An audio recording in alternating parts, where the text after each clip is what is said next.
Hi, everyone. Welcome to Grassroots Building Legislation.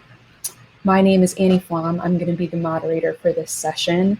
I'm the communications manager at Income Movement, so I'm super excited to be talking about this really important topic with Ted and Antonio today.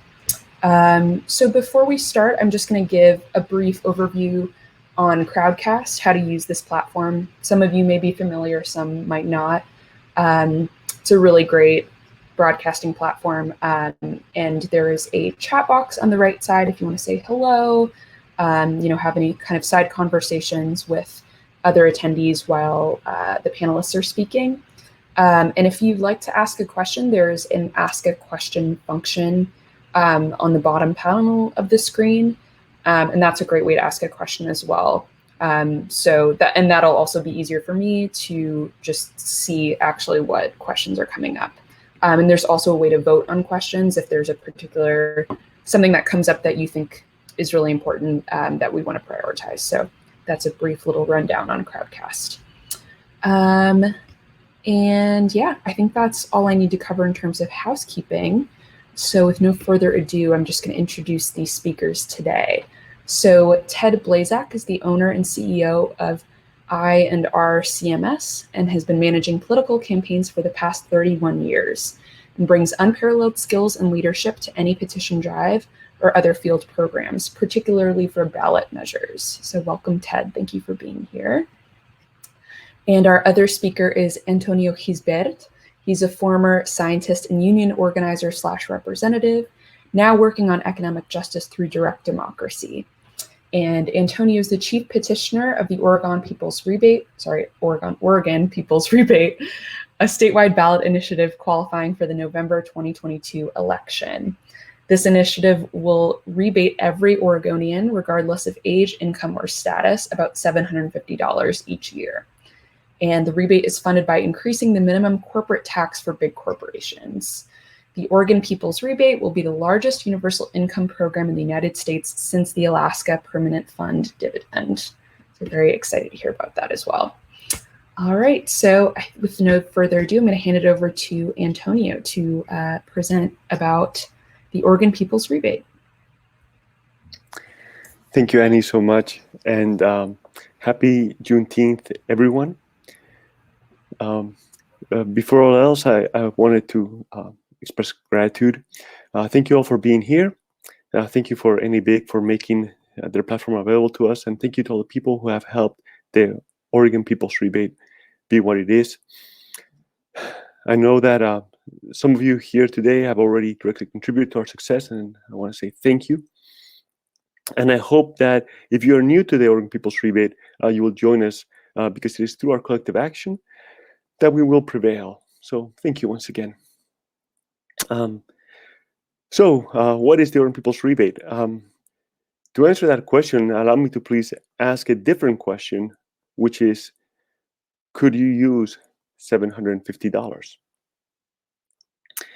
If you answered yes, then I suggest that you already know what the Oregon People's Rebate is. The details about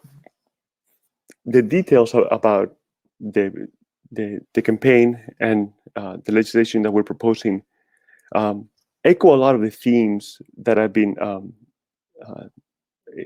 hearing at the NABIG conference over the last couple of days.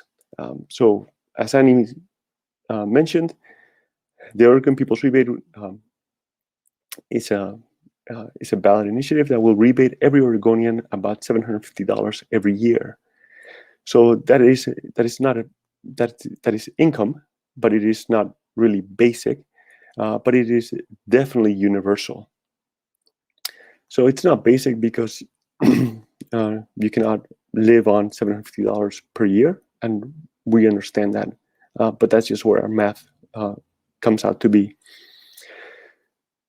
But it is universal in the sense that every Oregonian will be eligible for the rebate. The only requirement is that you be an Oregonian and that you are an Oregonian by virtue of spending more than 200 days in the state of Oregon every year or the previous year. That is that is, and maybe this is helpful. The Oregon People's Rebate is probably going to look very familiar to you all if you're familiar with the Alaska Permanent Fund dividend. A couple of touch points to compare. The Alaska Permanent Fund dividend provides about $1,100, $1,200 to most Alaskans, and there's about 700,000 of those Alaskans who receive the Permanent Fund dividend every year. In Oregon, instead of $1,100 to $1,200, it'll be about $750. It will, just like in Alaska, it will change every year. But in Oregon, it's not 700,000 folks. It's about 4 million Oregonians. So it's a much bigger group of people. I want to also make this explicit that when we say every Oregonian, we really mean that. The Oregon People's Rebate is for everybody, regardless of age, income, or status. So children are eligible. If you don't work, don't have income, you're also eligible. And if you are incarcerated, unhoused, undocumented, you are also eligible. You just have to be an Oregonian. And we think that is a really important part of our program. You might be wondering where the $3 billion is going to come from, and that's pretty easy. To paraphrase, the money for the rebate comes from where the money is, which is big Wall Street corporations. Specifically, in Oregon, there's a minimum corporate tax. After $25 million, currently, corporations have to pay 1/8 of 1% in taxes. That's correct, 1/8 of 1%. And we are proposing to increase that to 3%. That generates about $3 billion every year. And we just simply divide that equally among everybody in Oregon. And that's how we get there about $750. Running over time, so I'm going to go real fast now. That's what the Oregon People's Rebate is. I want to talk a little bit about how we got here. We are super people powered. One of the things we like to say is that there is no cavalry coming to save us. We are all unpaid so far. This will have to change, of course, but at this time it still hasn't changed. And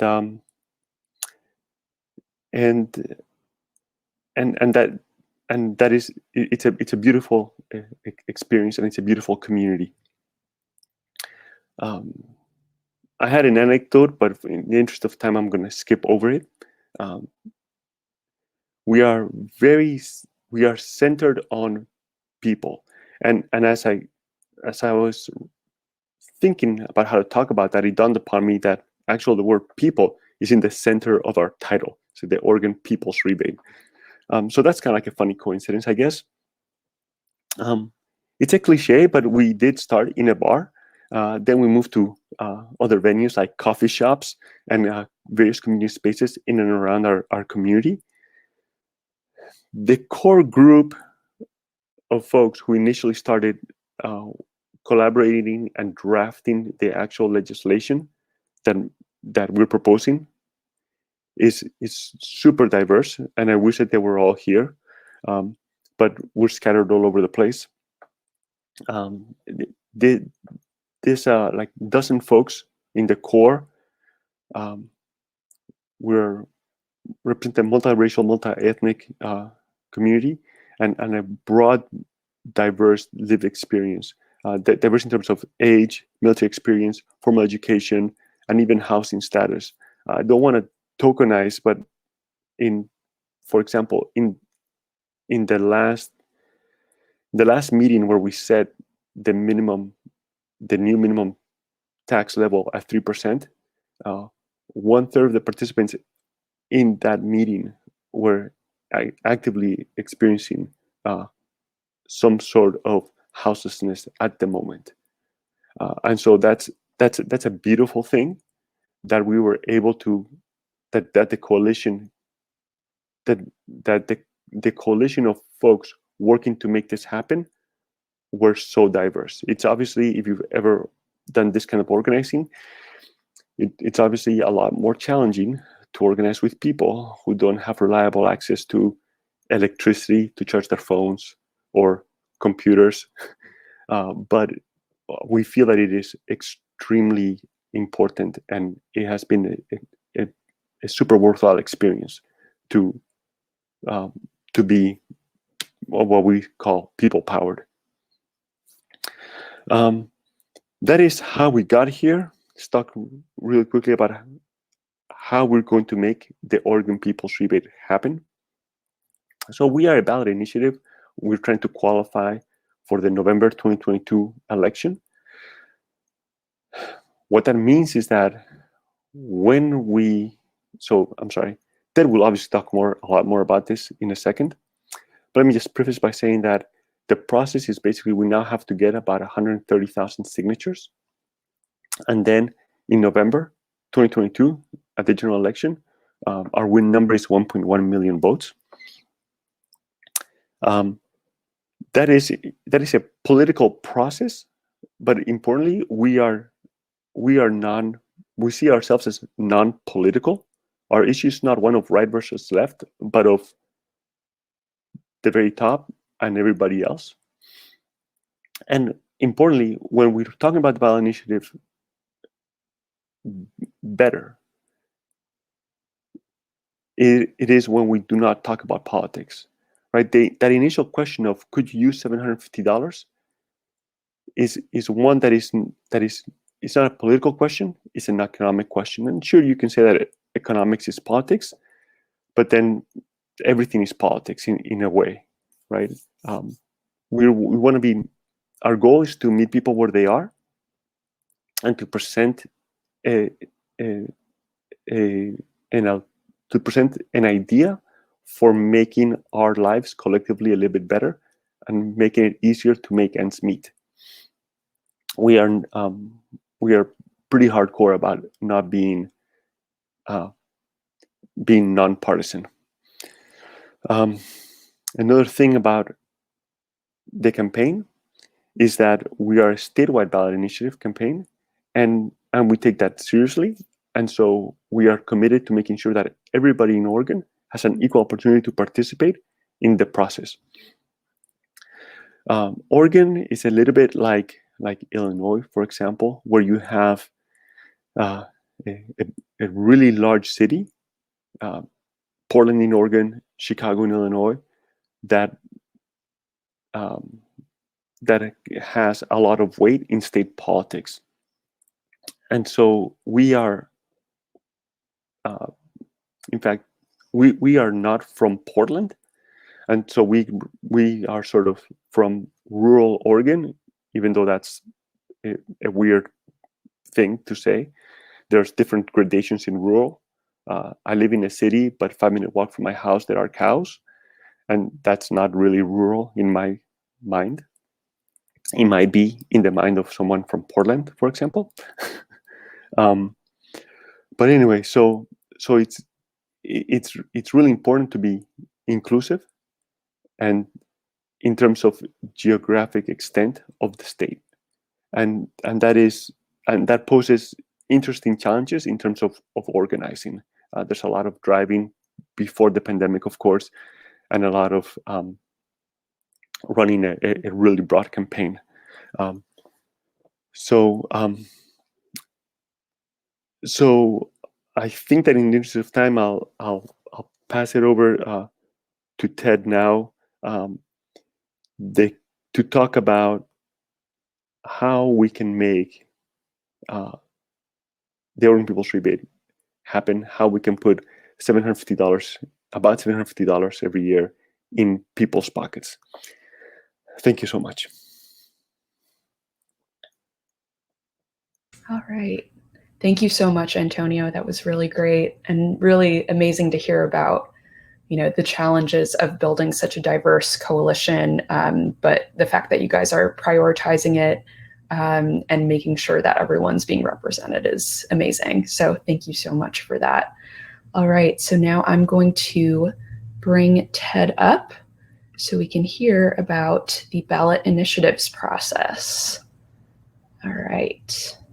Okay. Can you hear me all right? Yes. Yeah? Okay, good. Thanks. So I'm going to talk really fast and go over the who, what, when, where's, whys of the ballot measure process, particularly in Oregon, but across this nation.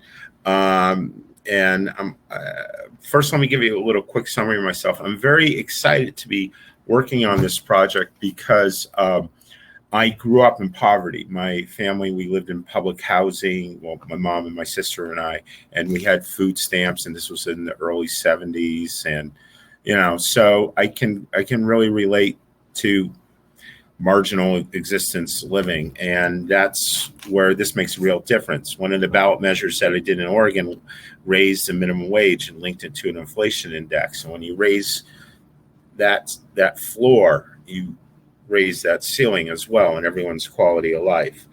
After I went to college, I started working for the Oregon AFL-CIO, and I started running some of their internal signature drives and ballot measure campaigns. And then I was encouraged by then the president to start my own firm, and they became my single client. But since then, we branched out and we've done a lot of ballot measure work in Oregon and across the nation. We've done things like raise minimum wage, ban gill netting, the Equal Rights Amendment.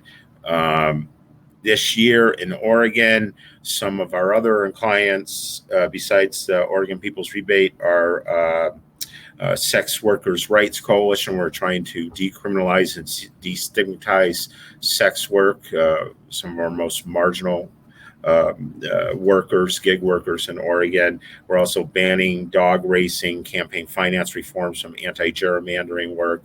There's a long history of our company working on progressive causes. So now that's the who. Now the why. Why do a ballot measure? Well, I can think of about 7 reasons off the top of my head. One is that in the end, it's cheaper for you. It's cheaper than lobbying. Lobbying takes years and years, and it's donations to candidates. Let's be honest. It's meeting with them and spending hundreds of thousands of dollars over a long time. That's a second reason a ballot measure is faster. The third reason for a ballot measure is that it's the final say, and you write it. When you have legislation and it goes into that first hearings, by the time it gets onto the governor's desk, it will have changed quite a bit. The other reason is the final say. Number 4, frame the debate. When you write the ballot measure, you write the language. You're putting in front of voters essentially a yes or no question. Do you support the Oregon People's Rebate and receiving $750 a year and the corporations paying their fair share? Now, your title is not going to be written that sweet, of course. It's usually written by the state's attorney general, and then it can be reviewed by state Supreme Courts. But we're still looking at you are framing the debate. You are saying this is the question, not your opposition's question. So that's important because you're also laying a foundation. The other thing is that a ballot measure drive helps you to build a base, helps you to educate not only the voters in your state, but start a dialogue across the nation. And then there's one other little thing I want to tell you about, and it's a lot of my clients do this. We start a ballot measure that says one thing that's pretty, I don't want to say extreme, but it's like pushing the envelope. And we file it and we go out and we start gathering signatures in order to encourage the legislature to respond. And then many times I've actually started a ballot measure campaign and we've gathered just maybe 5% of the signatures needed to qualify, and the legislature has shifted or a deal's been made with industry. So it's actually a decent bluff or a good way to start moving things. Okay, when do you start a ballot measure? Well, there's several key factors. One is your polling on your issue. How are you doing? If you, on your basic question, pre-arguments, your top line are coming in at in the neighborhood of 60%, or at least north of 50, you're looking at a winner. If they're post arguments, you're above like 64, 65%, then you're definitely looking at a winner. But that leads us to the second factor in deciding when to go forward is the opposition. How strong is the opposition, and how much money can they spend? Because basically there's a school of thought that if you're starting at above 60 when you start gathering your signatures and you have arguments that can push it up, that over time a no vote is a slightly easier vote to push. And if your opponents have a lot of money, the question is will they push it down from 60 to just below 50 in the 6 months between qualification and the election date or less? So that's the other factor. Do you have the money to go forward, or can your coalition afford it? And I'll go into that in a little more detail. Then another factor that's very important is the temperature of the moment. Yeah, it's very often consultants and campaign staff, when they're planning things, will wonder, well, if we wait 2 more years from now, that'll give us more time to get our act together, or raise more money or stuff like that. And there's a good school of thought and logic to it. And there's also, in some states in particular, the presidential election will have a higher turnout, and therefore it might be a more friendlier ballot dynamic for you. But you have to weigh in other factors in the moment. For example, right now in 22, this country's come to quite a reckoning. And I'll give you an example. My sex workers ballot measure in Oregon is polling at above 54% on top title and 68% post arguments. And that's like, way above the national average, but it's also like about a 20-point leap in the last 6 years, and a dramatic shift in just the last 2 years. There's been a strong awakening in this country, and there's a seismic shift occurring. So I think 22 is a wonderful moment for progressive ballot measures to get out there. And I'm worried about 24 if Nikki Haley is from that Republican nominee. Are all of a sudden is the temperature going to go down, and we're not going to have that level of active participation that we saw fending off Trump? I don't know for sure, but I'm concerned about that. Okay, so that's when. How do you go forward? So I'm going to give you guys some real inside scoop here, okay? When you start a ballot measure, there's a tendency to want to do this thing of like, we're going to invite 150 organizations in our state who are in some way impacted or interested in this. And then we're going to get them all to agree on something. And then we're going to go forward. Well, my friends, that's a told to nowhere. Every time I've seen that, usually what happens is there's about a year of factional infighting, different opinions or whatever, and then one group finally breaks away and files the initiative and does it. So here's my suggestion for you.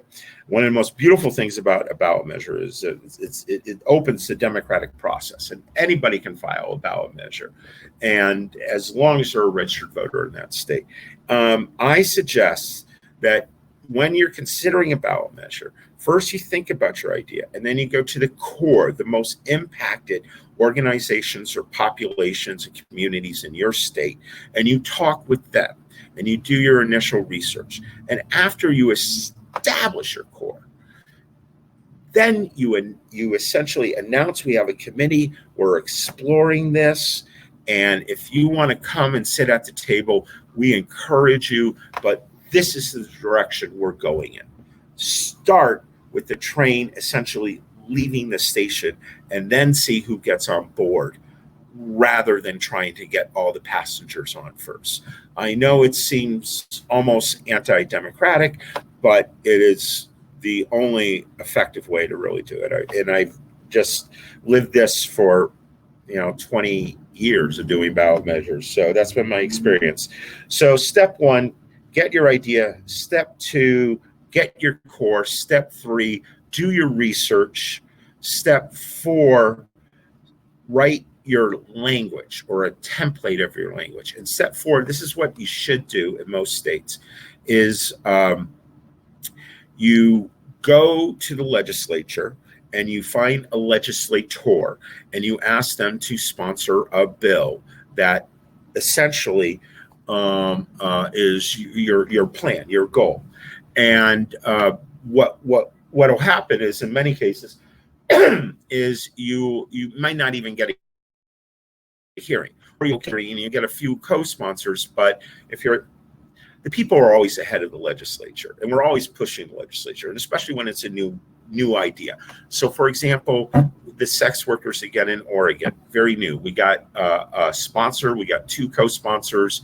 We weren't even going to get a hearing, but then we held our own Human Rights Commission hearing, and that led to more pressure on the legislature. And then they granted us an informational hearing, which went very well. And then that spun off into a press conference that got statewide media. If you go to the legislature first and you fail to get something through there, then you can say to the general voting public, look, we tried there, it didn't work. We got our arguments aired. We heard, the politicians didn't want to move it forward. So now we're taking it to the people. And that's a process that voters appreciate. So that's a little recommendation. You don't have to do it that way, but that's a tip. Step 5, after that, you do your more advanced research. You do your bigger coalition building. The train's left the station. Come on, get on board. It's great, blah, blah, blah, blah. You'll find that people have small little objections as the train goes on. They just go away, mainly because the voters all and their constituents and their members all across the state are now aware of it. And if it's something that they support, then their leadership will follow. So after you've gotten your idea, after you've had, during the process of getting your legislative sharing, you want to do more and more and more and more outreach, and you want to invite people to get on board. And but you've already basically framed what's going on at this point. All right. Next, at the next step, you should give me a call, or at some point all along, you should give me a call and we should talk. But the next step is essentially to start gathering your signatures. And if you go to my webpage, initiative.com, you'll see on the costs and deadlines, I have an outline for every single initiative state. What are the particular laws of the requirement to qualify, the timeline, and the cost for each particular state. Essentially, the way it usually, and I've done 14 states, and every state's different. Like, if anybody's from Maine, that's my favorite state to gather signatures in, because you can stand in the precinct polling stations on election day and get 100% registered voters signing your petitions. But every state is different, and basically most timelines are this fall for 22. You can, that's when you're going to want to file your language. I mean, in the fall of 21, you file your language.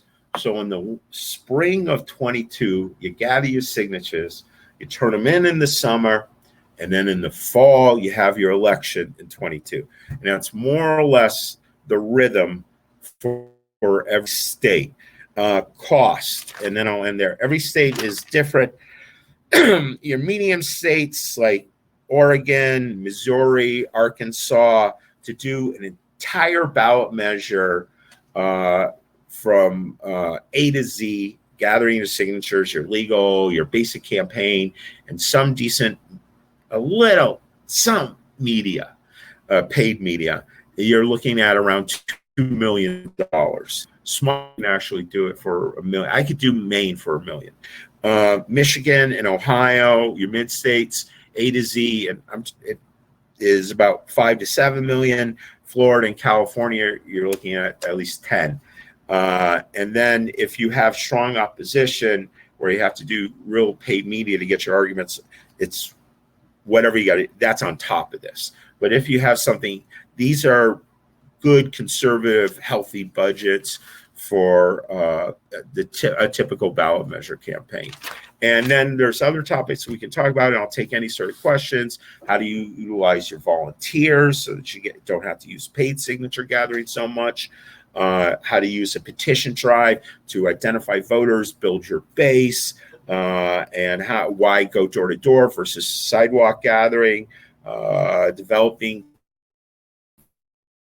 key, and all that stuff is more stuff we can talk about. But I'll tell you again, this is a beautiful, beautiful thing everybody here is concerned with, and especially what Antonio is doing in Oregon, because,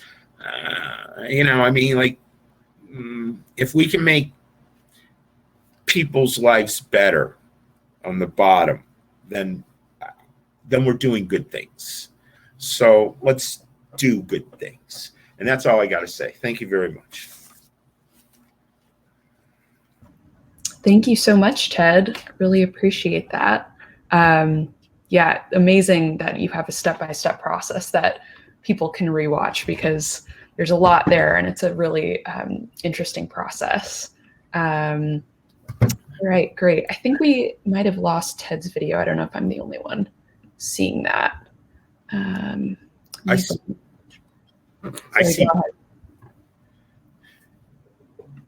Anyways. Oh, other people can see me. Okay, great. That might just be my connection. All right, great. So I'm bringing Antonio back up so we can discuss a little bit. So I'm just going to ask a couple questions before we get into the Q&A. But if anyone watching has a question, feel free to drop it in the Ask a Question function. I see one in there already, but just wanted to give a little reminder. So yeah, I'm going to just ask a couple questions. So we're going to start off with just from both of you, describe your thoughts on the role of the ballot measure process as a tool for implementing UBI. That's a big question, but. Do you want to go first, Ted, or? Oh, no, you go and then I'll go. Okay, thank you. I think that Ted spoke about this quite a bit, and to supplement that and to maybe make it a little bit more abstract, the ballot initiative process is just one of the tools that we as activists have to make change. And so if we are all today here, if this is an ecosystem of UBI, right, in terms of like how the programs are structured and of processes, for me, for me at least, and for us, the ballot initiative process is not the only process. It is just the one that we have chosen to use given our political analysis and the reality on the ground.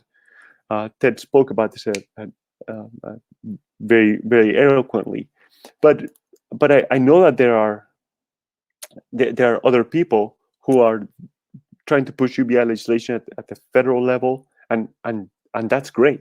I mean, like let's go. And all of the above approach is probably the right approach at this time, I think. Ted? Oh yeah, I know. I agree with you. I mean, there's a lot of it's an issue by issue, legislature by legislature case to decide, what the best approach is. But often some grassroots lobbying, especially on like nuanced subjects that aren't on the radar screen at all in the legislature or don't have organized opposition. Those are ones you find a friendly state rep and a small grassroots effort, and over a few years, you can really change things. But if they're,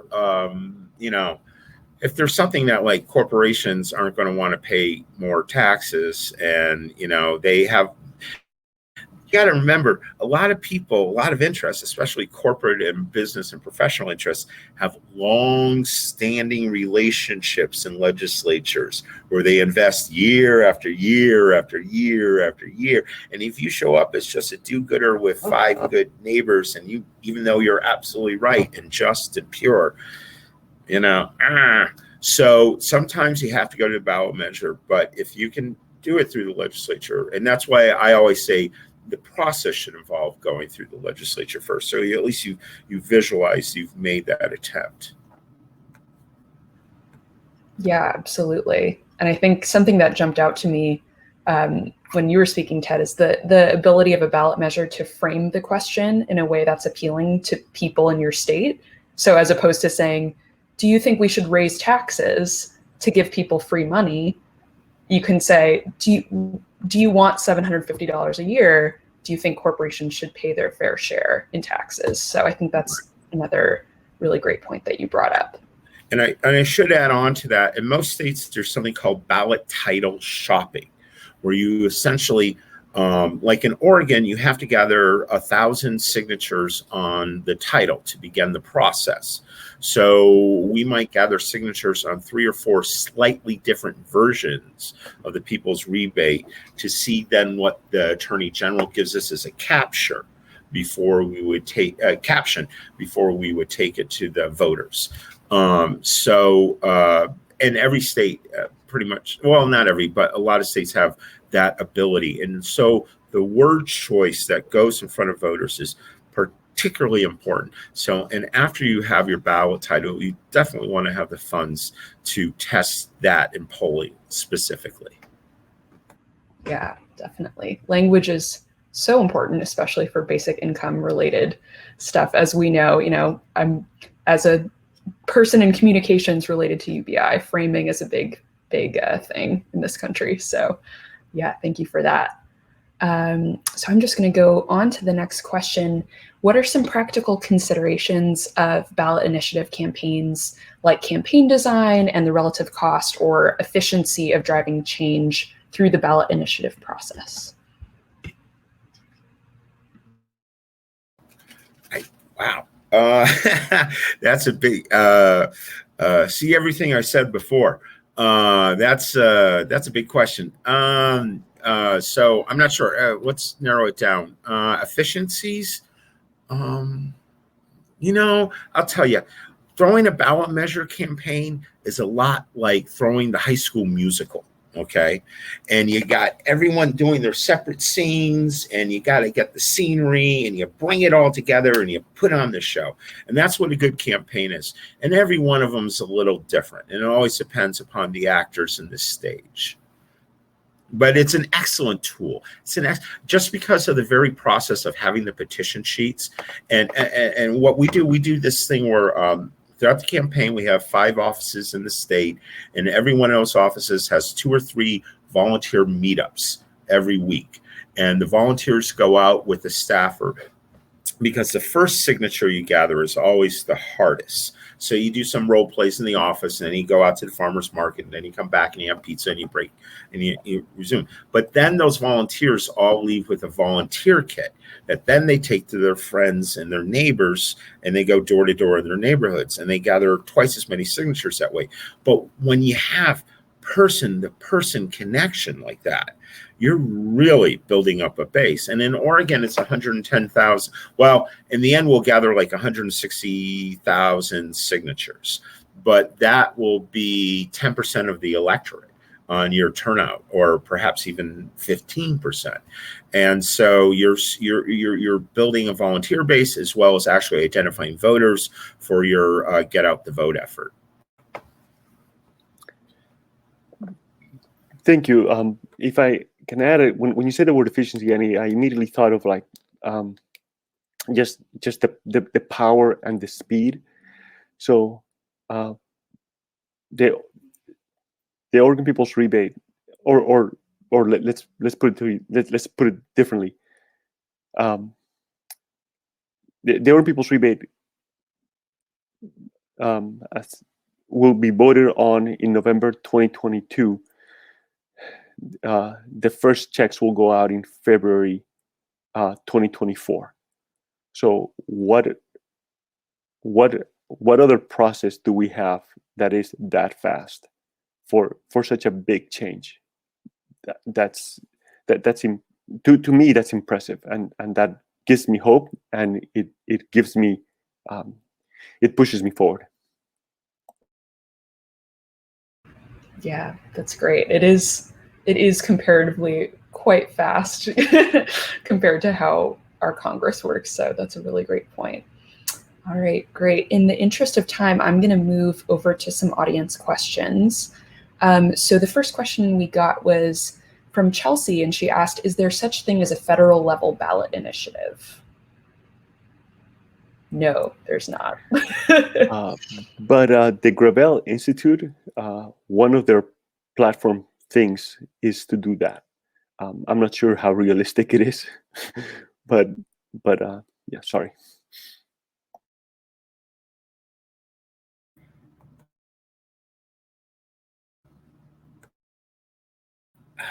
Sorry, can you hear me now? Sorry.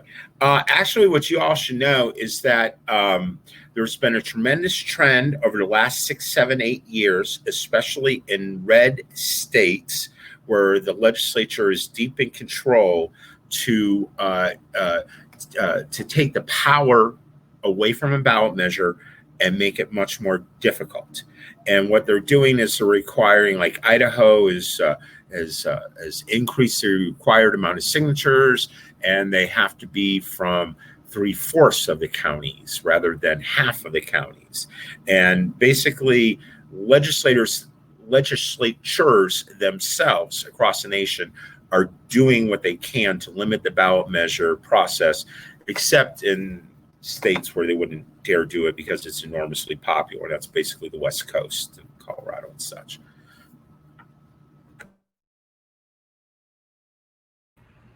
Awesome. Yeah, thank you.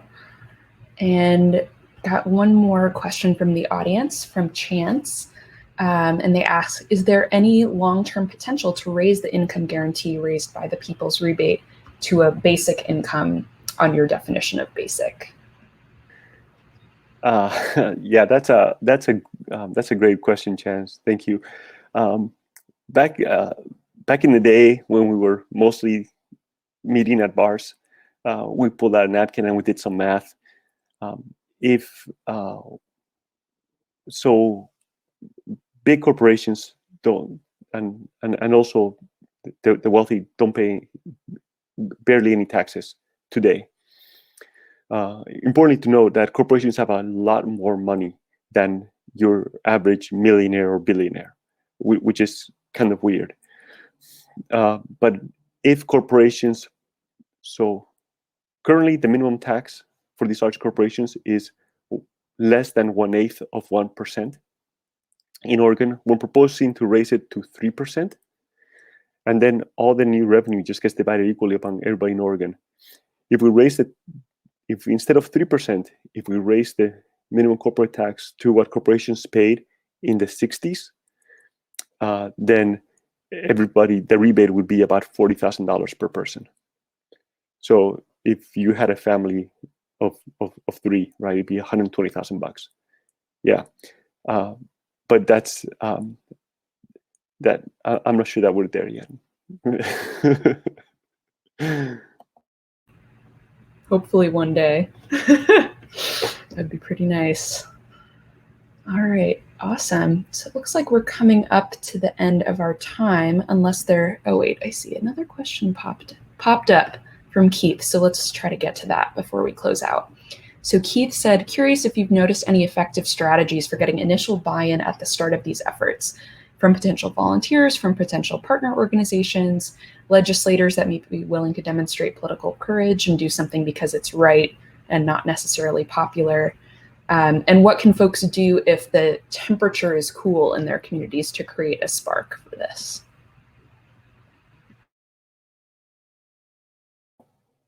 I can talk about my experience with the OPR and maybe Ted in more general. So as far as it's pretty, everybody is having trouble making ends meet. And this is even before the pandemic. So when we were collecting signatures before the pandemic, and we asked people, hi, could you use $750? Everybody stops and says yes. And like I imagine, I couldn't see y'all's faces when I asked that question early on today, but I imagine that I got it, like people tend to nod when they hear that.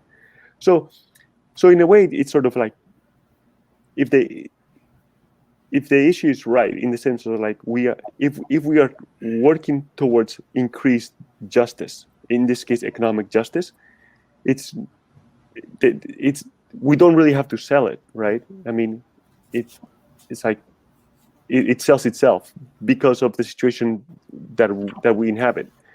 So we have, the Urban People's Rebate has this advantage, just like I would think that the California People's Rebate would have the similar advantage, right? It's the temperature is hot for this idea. Thank you. We're just wrapping. Okay, so I just love the question about starting a Spark, because that's a great thing to do, and you only need a few dedicated individuals to do it, and there's lots of ways to do it. You can go back and read Saul Lansky's work if you want, but there's, first off, you can try to get the bill sponsored, even with just a handful of people, and then a hearing. And then if they don't give you a hearing, you have your own public alternative hearing. But you can do little things depending on the issue. Like, I don't know, you could have a picket line in front of a very rich corporation's headquarters and press release that. And that only needs a dozen people, you know. But what you want to do is you want to, from the get-go, if you're pursuing something, you form a little organization with a very clear message and a very clear goal. This is what we're all about, and this is why we hope to accomplish it. And you're married to that. And then everything else you do, whether it's a picket line, I'll give you an example. I was working for Oregon NARAL. I was working for National NARAL, National Abortion Rights and Action League, and I was in Pennsylvania. And we had a state representative who was very hardcore pro-life and kind of a hard way, actually. So we had a protest in the back alley behind his office, and we invited our press. And then we protest outside of Nike at their store where they're selling the shoes when we were protesting their labor practices, and we were going right to the customer. So we always got media on there. There's lots of ways to spark the dialogue and get attention, and they all involve taking strong, visible action. That's great. I think that's a wonderful way to close us out today.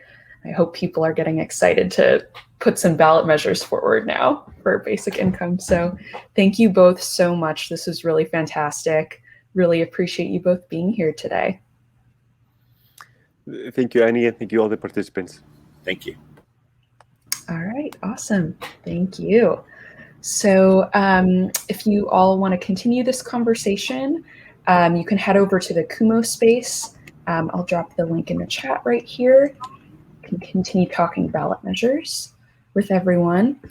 And I just want to invite everyone to join our afternoon keynote, the Political Champions of Basic Income in Dialogue, where we'll speak with elected officials from Canada and the US. And then we're going to close out this year's NABIG conference with our final keynote session titled Better Together, Reflections on the Movement, Next Steps, and Closing Remarks. So hope to see you all there. Thank you all so much, and we'll end it there.